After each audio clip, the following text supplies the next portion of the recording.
Welcome to Baseball Fundamentals, the Dragon Way. We have one of our junior players here, Tyler Speed, who's going to show us some of the mechanics and things we use when we pitch. So the first thing he's going to do is show us a proper four-seam grip. You can see here he has his fingers across the seams at 4 parts.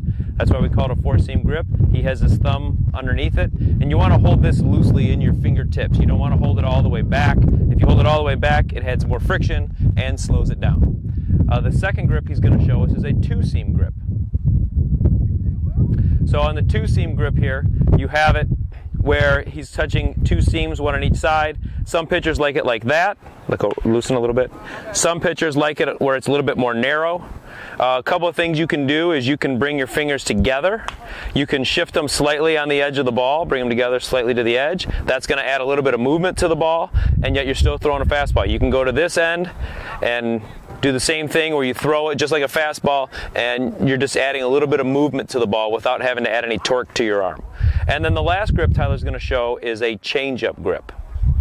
So we use the what they call the circle change. So the index finger and the thumbs should kind of form a circle. Tyler doesn't throw the circle change, so that's something he's not very familiar with. So here, I'll show you. So we kind of do it like this, and you're having these 3 fingers that are really putting the release on the ball, and your index finger and your thumb are on the side, just kind of providing some support so the ball doesn't fall out. You see that the ball is deep, and the whole goal of this is that you're going to release it. It's going to spin like a fastball, but because the grip is so deep, it adds more friction and it slows it down. All 3 of these grips will not hurt a young player's arm. We won't even show you some of the other grips. You can find those online when the players are old enough to learn how to throw curveballs and sliders.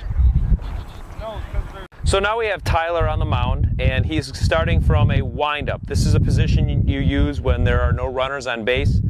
Some pitchers feel more comfortable out of this position, and so they can use this. With the windup, he's going to take a breath. He's going to focus in on his target. He's going to grip the ball properly in his glove, and when he's ready, he's going to step back behind the rubber with his left foot, because he's right-handed. He's going to shift his right foot to in front of the rubber. Now he's going to lift his leg, drive forward, and throw. It's hard to do in slow motion.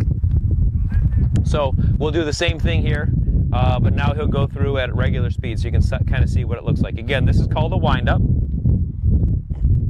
He breathes, gets his sign, finds his target, steps, and throws. Okay, the second position for pitching is called the stretch. And when you get to stealing, pitchers have to throw from the stretch to help slow down the runner so that they don't steal as quickly. And so you see here his right leg is touching the rubber on the front side of the rubber. His left leg is comfortably separated in an athletic position as he takes his sign from his catcher. He has his grip in a classic fastball grip because he may need to throw to one of the bases to try to pick off a runner who may be leading off too far. Once he gets that sign, he takes a breath and he comes to what's called the set. This is when he brings his hands together and his feet closer. One of the things you don't want to do is you don't want to bring your feet too close. As a matter of fact, Tyler might be a little bit too close. And the reason that is because it makes it more difficult for you to jump to make a move to pick somebody off. So here he's in athletic stance. His knees are slightly flexed. He has the ball in front of him. Some pitchers like it head high. Some people like to hold it at the letters, whatever's comfortable for you. As he's coming to the set, he has to find the grip on the ball that he needs. So if he's in a fastball grip, he can keep it. If he's at a different grip, he's got to spin the ball to that grip. Now, once he's set at his pace, he can make the throw.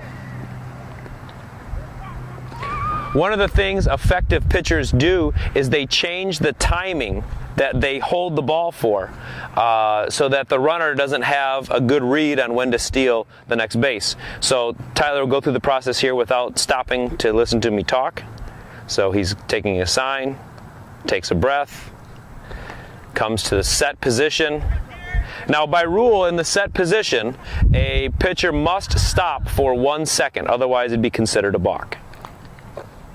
Now what we're going to do is we're going to show some of the drills that we use to help the pitcher without having to throw all the time. And the first thing that we do is called the balance drill. And so the pitcher will go to the set position, and then he's going to lift his leg up, and he's going to stay balanced there for 5 seconds. And one of the things we're looking for is his knee being up at a 90-degree angle, his toe pointed down slightly, or relaxed, I guess, and see if he can reach that balance point. And then puts his foot straight down and does it again. And so we'll have our pitchers do this 3 or 4 times and see if they can do it. See, his toe is up a little bit. He should have it relaxed. Very good. Okay, so that's the balance drill. The next one comes right out of the balance drill, and it's the stride drill. And we're looking for his landing foot. Okay, so he goes to the set. He goes right to balance into stride. And we're looking to make sure that he lands on the ball of his foot, not the heel. A lot of pitchers will land with their toe up. We're making sure that he's landing in a balanced position. We don't want his legs too far apart. We don't want his legs too narrow. And we're making sure that he's pointed towards his target and the ball is above his head. If the ball drops below his head, or his elbow below his shoulders, you're looking at potential injury issues. So this is a good form right here, so go ahead and do it again. This is the stride drill.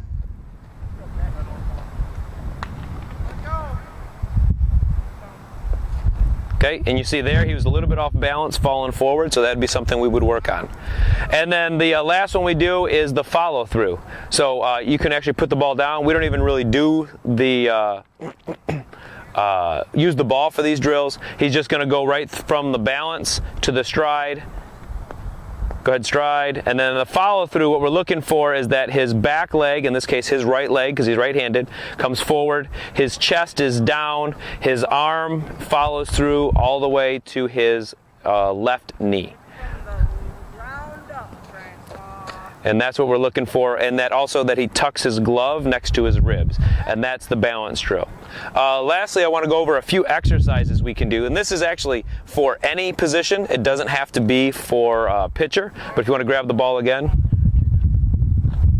and we take the ball and we grab it at a 90-degree angle like this, and then we lift it straight up, and then down and up.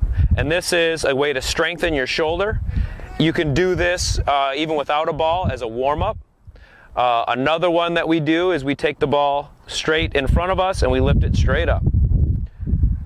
Again, you can do this as a warm-up without a ball. You can use a little bit heavier weights than a baseball.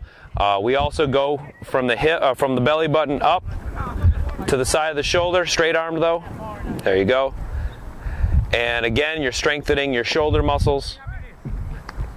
Another one you can do is taking the ball and keeping the elbow against the rib and moving the ball back and forth. Another tool that works well for these is getting an elastic band and tying it to the fence and recreating these movements to strengthen the arm. I'm forgetting one. Straight forward. Did we do that? Oh, straight sideways then. Okay. Yeah, there you go. So, do you want to explain that one at all? And so on this one, you're just taking the ball and you're going straight out from the hips, straight up, arm straight to a 90-degree angle between your arm and your ribs. So just some simple things you can do to strengthen your arm.